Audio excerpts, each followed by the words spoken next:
रात को सुबह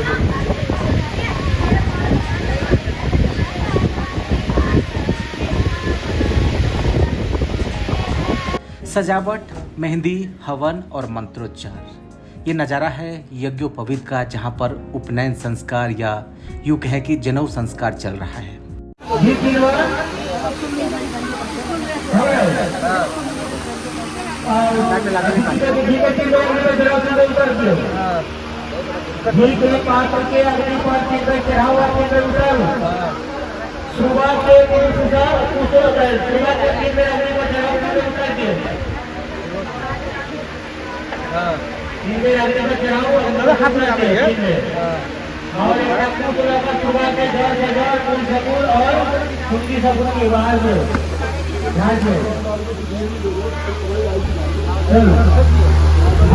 बेहद खूबसूरती से सजाए गए दिल्ली के मॉडल टाउन इलाके में इस मड़वा पर शुभम झा और श्रेष्ठ झा का ये उपनयन संस्कार चल रहा है।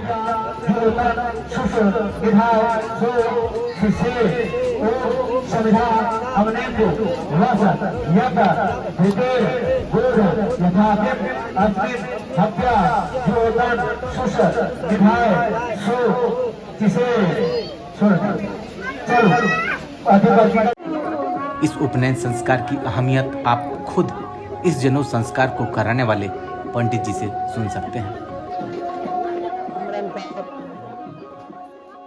जो है ना, ब्राह्मणों में कुमरन का प्रचलन है, अन्य कास्ट में कुमरन का प्रचलन होता है। इसमें यही है कि हम भगवती जो है, हमारे कुल देवता जो हैं, उनका पूजन होता है।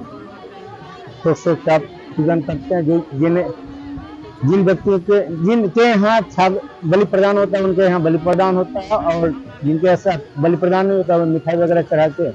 वहाँ से हम स्टार्ट करते हैं पूजन कुमरन के दिन। और यही जूट का बंधन जो हुआ, तो संकल्प एक तरह से यज्ञोपवीत संस्कार का संकल्प हुआ। जो यज्ञोपवीत अगर करना जो भी व्यक्ति करते हैं, 8 वर्ष की आयु में बच्चे का जो है बहुत अच्छा संस्कार माना जाता है। इसके बाद 11, यहाँ तक के धार्मिक दृष्टिकोण से बहुत अच्छा है। इसके बाद लोग अपने सहूलियत के हिसाब से अपने हिसाब से करते हैं ये। लेकिन नियमतः अगर करना यज्ञोपवीत संस्कार कोई करता है तो 8 या 11 वर्ष की आयु में ही होनी चाहिए।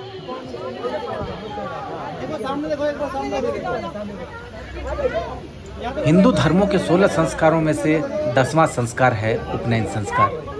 इसे यज्ञोपवीत या जनेऊ संस्कार भी कहा जाता है।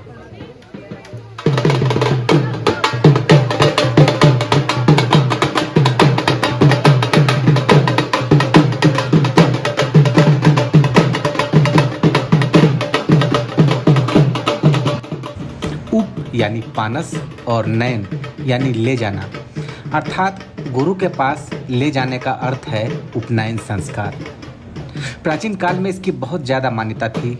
वर्तमान की बात करें तो आज भी ये परंपरा कायम है।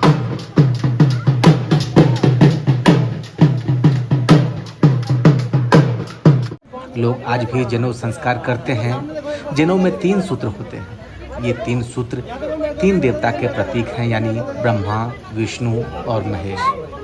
ये संस्कार करने से शिशु को बल, ऊर्जा और तेज की प्राप्ति होती है।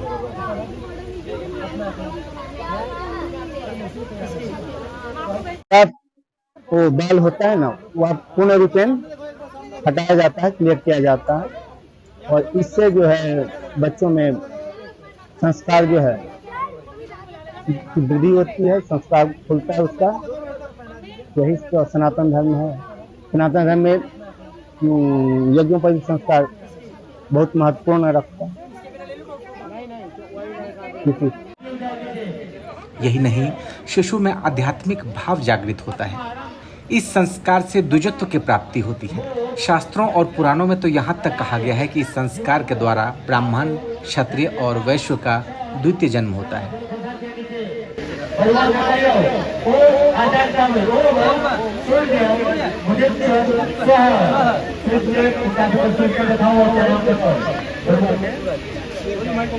सूर्य देख रहा है। आप लोग पढ़ना। ओम तत्व देव हितम पुरस्य ताक्षु प्रमुच रत तस्यैव शरदः शतम् जीवेव शरदः शतत्वं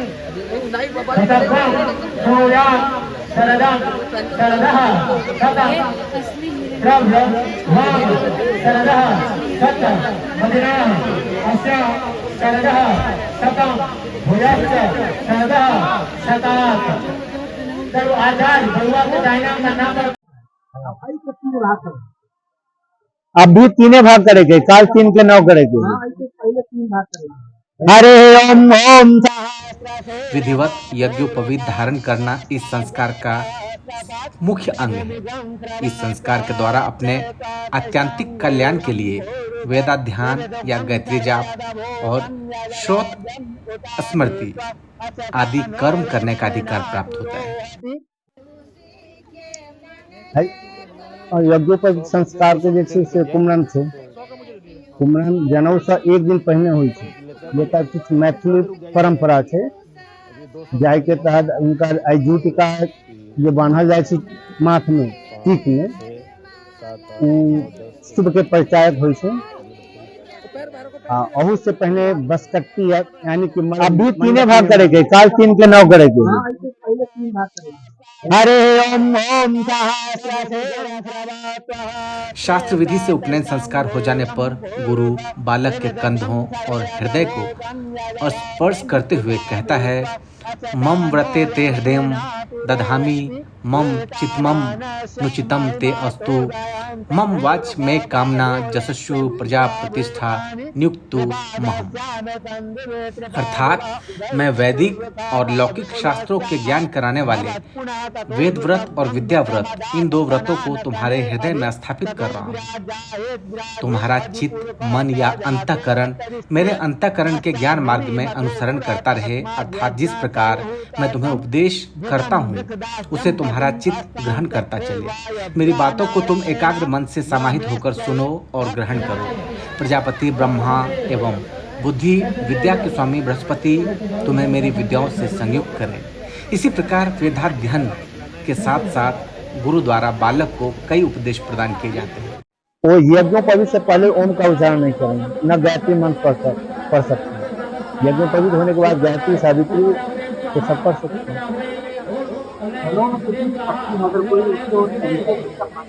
बहुत शक्ति है। क्या कहते हैं, जब हनुमान जी लंका में अशोक वाटिका में जो उत्पात किए थे, उस समय मेघनाथ ब्रह्मास्त्र से ही इनको कवर किए थे, अपने उनको पकड़े हुए थे। तो सही मायने से अगर सही ढंग से यज्ञोपवीत का वो हो, इसमें बहुत ताकत है, बहुत शक्ति है। किस तरह से का पालन किया जाता है? जैसे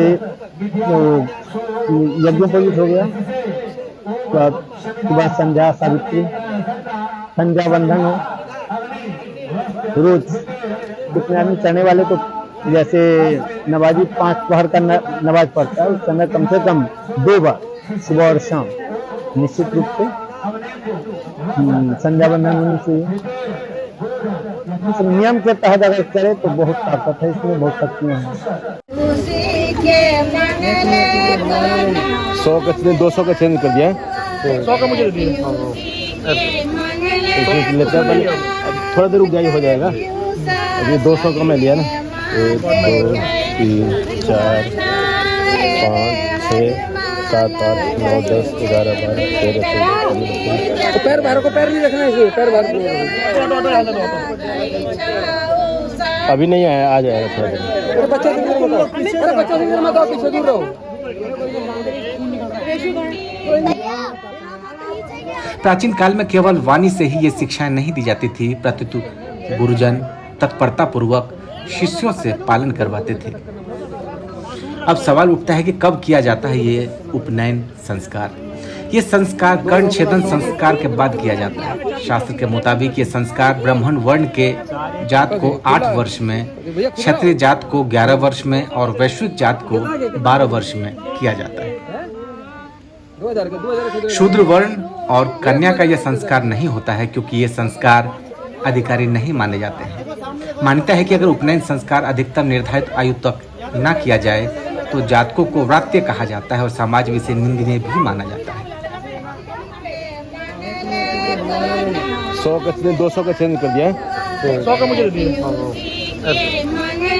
लेता है, अब थोड़ा देर रुक जाइए, हो जाएगा। अभी 200 का मैं लिया ना। 1 2 3 4 5 6 7 8 9 10 11 12 13 14 तो पैर बाहर को पैर नहीं रखना है, इसमें पैर बाहर अभी नहीं आया, आ जाएगा थोड़ा देर। अरे बच्चा से दूर बताओ, अरे बच्चा से दूर बताओ, पीछे दूर रहो।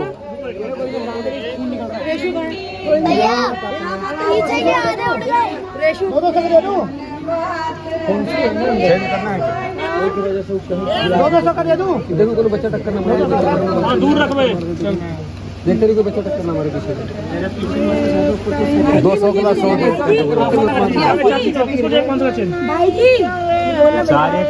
खुला भैया, खुदरा हो खुदरा 100 का दे सकते हो। कितना खुदरा है? 2000 का खुदरा देना भैया, 2000 का दे खुदरा।